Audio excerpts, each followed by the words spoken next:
नमस्कार दोस्तों, आज हम बात करने वाले हैं एक ऐसे वैज्ञानिक के बारे में जिसने चिकित्सा क्षेत्र में क्रांति ला दी। जी हाँ, हम बात करने वाले हैं अलेक्जेंडर फ्लेमिंग के बारे में। अलेक्जेंडर फ्लेमिंग का जन्म 1881 6 अगस्त स्कॉटलैंड में हुआ था। उनके पिता फार्मर थे और वो अपनी दूसरी माँ की तीसरी संतान थे। अलेक्जेंडर ने बड़े होकर चिकित्सा के क्षेत्र में प्रवेश लिया और जीवाणु विज्ञान का अध्ययन करने लगे। वर्ष 1908 में फ्लेमिंग ने तीव्र जीवाणु संक्रमण शीर्षक के नाम से एक शोध पत्र लिखा, जिसमें उन्होंने ऐसे उपायों का उल्लेख किया था जिसकी सहायता से उस समय के डॉक्टर बीमारी उत्पन्न करने वाले जीवाणुओं का सामना कर सकते थे। फ्लेमिंग ने निबंध में वैक्सीन का भी जिक्र किया था।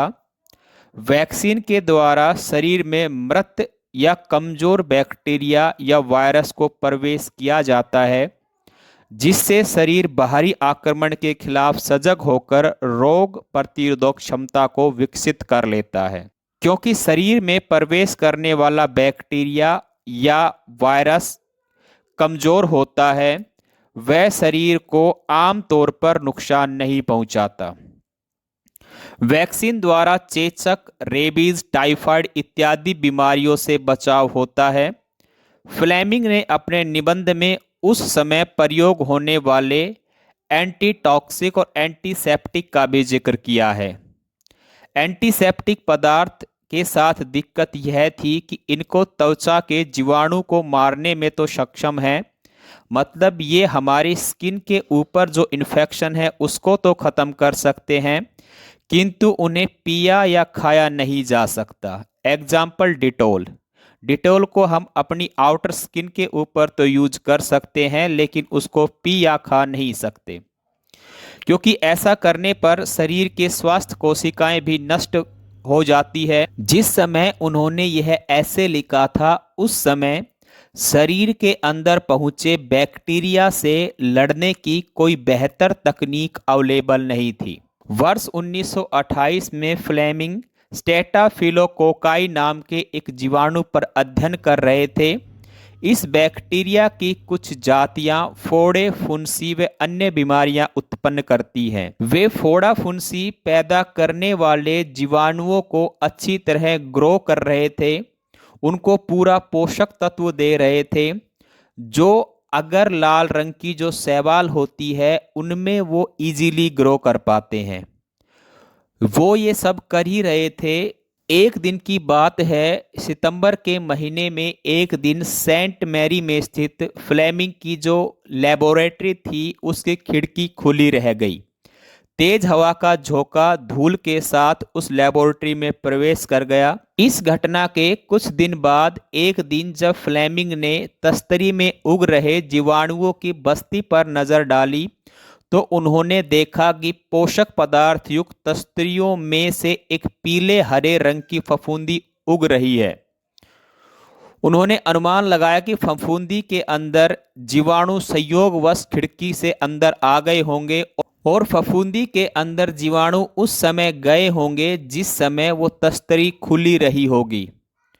उन्होंने फफूंदी व तस्तरी को ध्यान से देखा और नोटिस किया कि फफूंदी के चारों ओर एक स्वच्छ क्षेत्र है।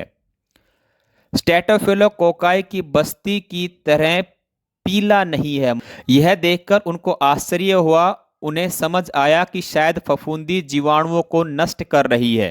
अब फ्लेमिंग ने सारा ध्यान फफूंदी के अध्ययन पर लगा दिया। सबसे पहले तो फफूंदी का एक शुद्ध सैंपल प्राप्त करना था।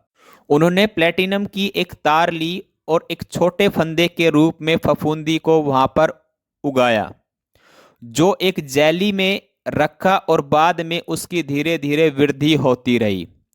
फफूंदी ने बड़ी तेजी से वृद्धि की। आपने भी अपने घर में देखा होगा कि कैसे सड़े गले खाने के ऊपर फफूंदी बहुत तेजी से वृद्धि करती है। आरंभ में वह फफूंदी सफेद पदार्थ की शक्ल में बढ़ती रही और धीरे धीरे वो गहरे हरे रंग की हो गई। वृद्धि होते होते पेंसिल जैसी अनेक शाखाएं फूट पड़ी। जब फ्लेमिंग अध्ययन करने लगे तो फ्लेमिंग को पता लगा कि यह न केवल सेफेलियोकोकाई जीवाणु को नष्ट करती है बल्कि अन्य बैक्टीरिया को भी खत्म करने में सक्षम है। फ्लेमिंग के सामने अगला सवाल यह था कि क्या वह मानव टिश्यू को बिना हानि पहुंचाए जीवाणुओं को नष्ट कर सकती है। उन्होंने मानव के रक्त में थोड़ी सी फफूंदी का रस मिला दिया। अध्ययन करने के बाद उन्होंने पाया कि मानव रक्त पर किसी प्रकार का कोई प्रभाव नहीं डाल रही। ऐसी जानकारी फ्लेमिंग का हौसला बढ़ा रही थी। अब उन्हें जीवों पर प्रयोग करने का निश्चय किया। फ्लेमिंग ने चूहे और खरगोश में पहले जीवाणु को इंजेक्ट किया और बाद में फफूंदी का रस उस चूहे और खरगोश में इंजेक्ट किया। उसके बाद इन जानवरों के ऊपर कोई नेगेटिव प्रभाव नहीं पड़ा। नतीजे से फ्लेमिंग खुश हुए। अब उन्होंने इस प्रयोग को किसी मानव के ऊपर करना था। संयोगवश फ्लेमिंग का एक स्टूडेंट जिसका नाम कैडक था वह उसका सहायक था और उसके फोड़े और फुंसी हो गए थे। फ्लेमिंग ने कैडक से रिक्वेस्ट की कि वो उसके ऊपर परीक्षण करना चाहता है और कैडक ने भी परमिशन दे दी। फ्लेमिंग ने कैडक के फोड़े और फुंसी का मुआयना किया, उसकी गणना की और उन्होंने पाया सेफेलोकोकाई जीवाणु के लगभग 100 बस्तियां उस स्टूडेंट के ऊपर अवेलेबल थी।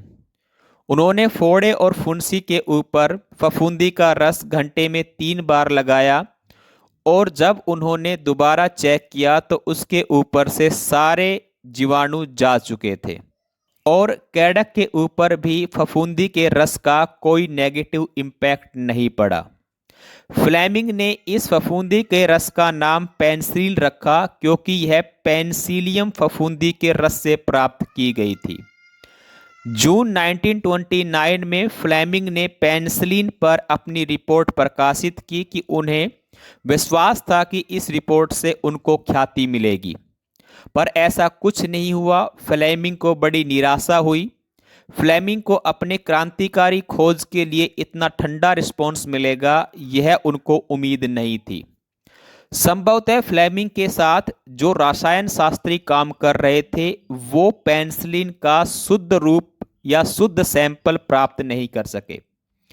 फफूंदी के रस के साथ उपस्थित ऐसे पदार्थों को भी उसमें इंक्लूड कर लिया था जो किसी घाव के ऊपर या फोड़े फुंसे के ऊपर लगाते तो वो उनके लिए हानिकारक सिद्ध होती, जिसके कारण पेनिसिलिन का जो अध्ययन था उसका ठीक ठीक मापन उन रसायन शास्त्रियों ने नहीं किया।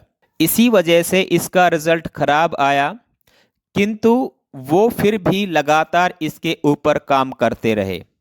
वर्ष 1938 में फ्लेमिंग की रिपोर्ट ऑक्सफोर्ड यूनिवर्सिटी के 2 वैज्ञानिक फ्लोर और चैन के हाथ लगी। उन्होंने इसके ऊपर रिसर्च करनी स्टार्ट की।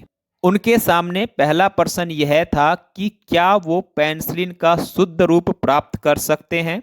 फ्लोर और चैन ने फ्लेमिंग के बहुत से परीक्षणों को दोहराया और अधिक शुद्ध रूप से पेनिसिलिन प्राप्त करने की कोशिश की और उन्होंने किसी हद तक थोड़ी सी पेनिसिलिन प्राप्त कर भी ली। अब इनको एक्सपेरिमेंट करना था किसी जीव के ऊपर।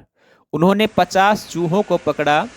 50 चूहों के उन्होंने जीवाणु इंजेक्ट कर दिए और 25 चूहों में पेनिसिलिन इंजेक्ट कर दी और 25 में पेनिसिलिन इंजेक्ट नहीं की। जिन 25 चूहों में पेनिसिलिन इंजेक्ट की थी वो स्वास्थ्य से ठीक रहे और जिन 25 चूहों में पेनिसिलिन इंजेक्ट नहीं की वो मर गए। अब इन दोनों के सामने सबसे मुख्य समस्या यह थी कि पेनिसिलिन को प्राप्त कैसे किया जाए। 2 साल के लगातार प्रयत्न के बाद 1941 में वो केवल 1 चम्मच शुद्ध पेनिसिलिन यानी येलो क्रिस्टल उत्पादित कर सके। उनका विश्वास था कि 1 चम्मच पेनिसिलिन का घोल एक रोगी के लिए पर्याप्त रहेगा। एक रोगी जो दाढ़ी बना रहा था उसके ऊपर खरोच आ गई थी। वह जीवाणु से संक्रमित हो गया था और वह मरने ही वाला था। उसके बाद उन दोनों ने विचार किया कि क्यों ना टेस्ट इसके ऊपर ही कर लिया जाए। उसका उपचार प्रारंभ किया गया। हर 3 घंटे बाद उसकी वेन्स में पेनिसिलिन के इंजेक्शन डाले गए। उसकी हालत में सुधार होता गया, किंतु पेनिसिलिन बहुत कम होने की वजह से वो उसको बचा नहीं पाए, जिसके कारण कुछ ही दिनों बाद उसकी मौत हो गई। दोनों को बड़ा दुख हुआ। अब उनका फोकस था कि कैसे भी करके पेनिसिलिन के उत्पादन को बढ़ाना है। दूसरी बार भी एक ऐसा ही केस आया जिसमें पेनिसिलिन को जब इंजेक्ट किया तो उसके स्वास्थ्य में इम्प्रूवमेंट होने लगे, लेकिन फिर भी पेनिसिलिन कम पड़ गई और उसके बाद भी उसकी डेथ हो गई। दुनिया में पहली बार पेनिसिलिन से जान 1941 में बचाई गई, जो एक रोगी की जान बचाई थी। इस प्रयोग से सिद्ध हुआ कि जीवाणुओं के विरुद्ध पेनिसिलिन एक चमत्कारी औषधि है, किंतु अब समस्या केवल यह थी कि पेनिसिलिन का उत्पादन कैसे किया जाए। लगभग 40 गैलन फफूंद रस से इतनी पेनिसिलिन प्राप्त होती थी कि केवल एक आदमी का उपचार किया जा सकता था। लोरी, जो उनका सहायक था, उसने इस संबंध में अमेरिका के उत्पादक विशेषज्ञों से सलाह लेने की कोशिश की। धीरे धीरे संयुक्त राज्य अमेरिका में बड़े बड़े औषधि निर्माताओं ने इस समस्या का समाधान करने की कोशिश की। उन्होंने फफूंदी के लिए विभिन्न प्रकार के पोषक तत्वों की जांच की, उत्पादन हेतु विभिन्न प्रकार के पात्रों को यूज किया और कई सालों तक लगातार कोशिश करते रहे। इसी दौरान दूसरा विश्व युद्ध छिड़ गया। इसमें पेनिसिलिन की रिक्वायरमेंट बहुत ज़्यादा बढ़ गई। अमेरिका के एक कृषि विभाग में प्यूरिया प्रयोगशाला में एक महिला को केवल यह काम दिया गया कि प्यूरिया के आसपास जो भी सब्जी मंडी है उसमें से फफूंदी वाले रस खरीद के लाए या फल खरीद के लाए और उसको इस प्रयोगशाला में दें। उस लेडी को आसपास के लोग फफूंदी मैरी भी कहने लगे थे। एक दिन महिला एक ऐसा सड़ा हुआ खरबूजा लेके आई जो विभिन्न प्रकार के पेनिसिलियम फफूंदी उगी हुई थी। जब उसके ऊपर प्रयोग किया गया तो पता लगा कि उससे पेनिसिलिन की मात्रा ज्यादा प्राप्त हो रही है। अब लगातार बहुत से एक्सपेरिमेंट पूरी दुनिया में चलने लगे। 1945 में प्रॉपरली 1000 पाउंड पेनिसिलिन का प्रोडक्शन किया जाने लगा, जिसका यूज डिप्थीरिया, निमोनिया इत्यादि बीमारियों के इलाज के लिए किया जाता था। पेनिसिलिन की प्रसिद्धि अब पूरी दुनिया में फैल चुकी थी। वैज्ञानिकों ने इस दिशा में पेनिसिलिन पर प्रयोग करना शुरू किया और कई प्रकार के सिंथेटिक रूप देकर पेनिसिलिन का बहुत लार्ज क्वांटिटी में प्रोडक्शन करने लगे। अब धीरे धीरे वैज्ञानिकों को यह समझ आने लगा कि पेनिसिलिन बैक्टीरिया को नष्ट कैसे करती है। असल में जीवाणु एक कोशिकीय जीव है जो कि कोशिका भित्ति से घिरे होते हैं। जीवाणुओं की सेल वॉल निर्माण में पेनिसिलिन बाधा क्रिएट करती है, जिसकी वजह से जीवाणु नष्ट हो जाते हैं और मानव कोशिकाएं जीवाणु कोशिकाओं की तरह सेल वॉल से नहीं बनी होती, वे केवल एक सेल झिल्ली से घिरी हुई होती है। अतः सेल वॉल के निर्माण में पड़ने वाली बाधा मानव कोशिकाओं पर किसी प्रकार का प्रभाव नहीं डालती और पेनिसिलिन जीवाणुओं को नष्ट कर देती है, उनको जिनकी सेल वॉल होती है। निश्चित तौर पर पेनिसिलिन की खोज मानव इतिहास में एक चमत्कारी सिद्ध हुई। पेनिसिलिन के अन्य विभिन्न प्रकार के एंटीबायोटिक का निर्माण किया जाने लगा। वर्तमान में जब हम डॉक्टर के पास जाते हैं, डॉक्टर हमें बैक्टीरिया से लड़ने के लिए एंटीबायोटिक चीज़ें देता है।